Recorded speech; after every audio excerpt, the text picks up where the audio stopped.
Of the Inaros rework. So let's start first with the hardest thing to do on Inaros, which is dying. I'm probably gonna have to fast forward through this. So almost there. There we go. So now you turn into a sand version of yourself that can attack enemies, and you can see that meter on the center, and basically that kind of shows you how much you're reviving, and boom, you're back up. So basically it's based on the amount of hits that you do.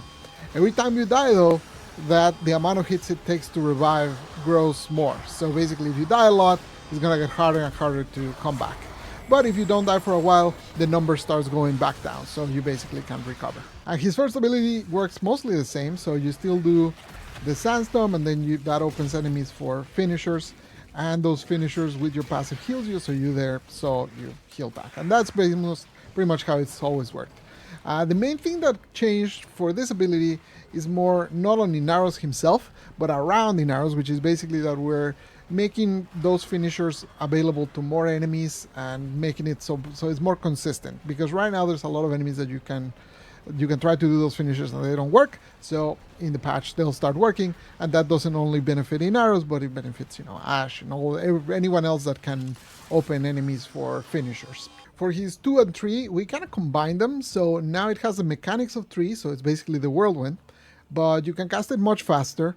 It's limited duration now, so instead of a drain, it just lasts a certain amount of time, and it's faster. So you can see here, I basically can move quite a bit faster in there. And most importantly, it drags enemies to be right below you. So since it drags enemies to you instead of tossing them all over the level, then you can after that do a ground finisher on them. And because you have your passive that heals you, you basically get a lot of heals from those ground finishers.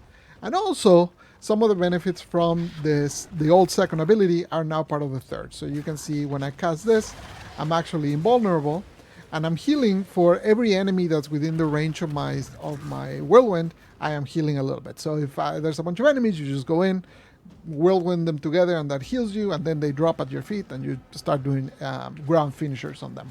So you can combo that pretty nicely. So his 2 and his 3, we kind of merged them. But for his 4th, we did actually something weird, which is basically we split it in 2.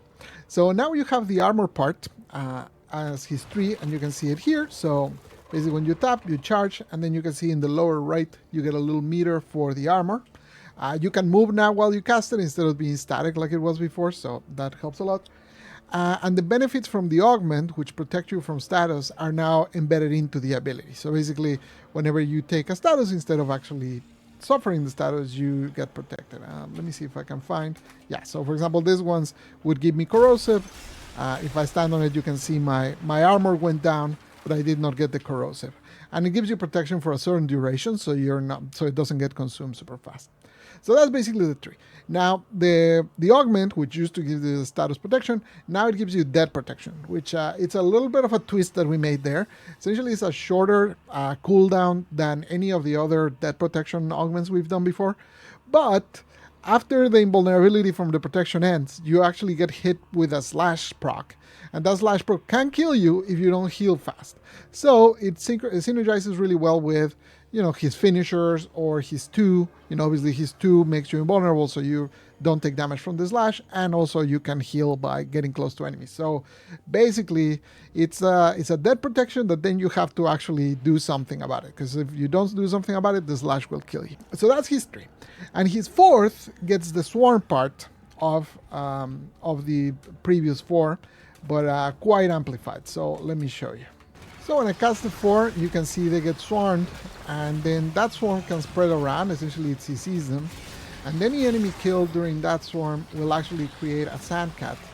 The sandcats are bugged right now in this demo, so sadly I cannot quite show them to you. But basically what they do is they attack enemies, and they also swarm those enemies. So they keep kind of spreading that CC around. And it can be really effective to kind of keep entire rooms kind of controlled with the swarm. The old swarm used to do 1 corrosive hit at the very end. Now it does it every tick. So that means it can also be used as a pretty effective way to shred armor, essentially. So to recap, when you die now, you turn into a sand version of yourself that can revive by hitting enemies. The 1 is mostly unchanged. The 2 and the 3 got merged, so now you get the whirlwind. It's much faster. It heals you. It gives you immunity. and then gathers enemies instead of throwing them around. His 3 is what used to be the armor part of his 4th. Now you can move while you cast it instead of being stuck in place. It has the default, the status protection by default, so now you'll be protected from any status as long as you have that up. His 4th now is the swarm part of that, and basically it casts now into a cone instead of into a single unit, and basically all those units get swarmed, and then that swarm can spread around CCing enemies. It can strip armor, and any enemies that die during while they're affected by swarm will create a sandcat that will assist in spreading that swarm even more. I hope you like it, and I hope we'll get it into your hands soon. Adios. Sandcat. Sandcat. Sandcat. Wait, Thank you, Mas Paulo. get